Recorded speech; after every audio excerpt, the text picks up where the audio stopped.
தமிழ்நாடு சமூக நீதியின் பிறப்பிடம். கடந்த 5 ஆண்டு காலத்தில் இந்த திமுக அரசு சமூக நீதியை 100 அடி ஆழமான பள்ளத்தை தோண்டி அதில் முழுமையாக புதைத்து விட்டது. அதற்கு தமிழக மக்கள் நிச்சயமாக முதலமைச்சர் ஸ்டாலின் அவர்களை ஒருபொழுதும் மன்னிக்க மாட்டார்கள். மாறாக கடந்த 6 ஆண்டு காலத்தில் இந்திய அளவிலே சமூக நீதியில் 3 பெரிய சாதனைகளை செய்திருக்கின்றார் நம்முடைய பாரத பிரதமர் மரியாதைக்குரிய நரேந்திர மோடிஜி அவர்கள்.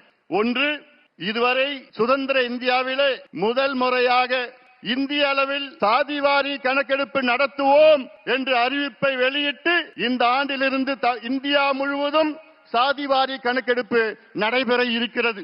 கடைசியாக இந்தியாவிலே சாதிவாரி கணக்கெடுப்பு நடத்தியது வெள்ளையர்கள் காலத்தில் 1931 95 ஆண்டு காலத்திற்கு முன்பு நடைபெற்றது.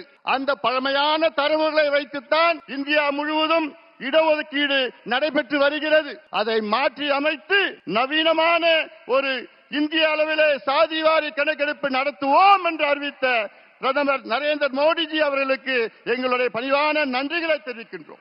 சம்மர் வந்தாச்சு. What's your plan for this holiday?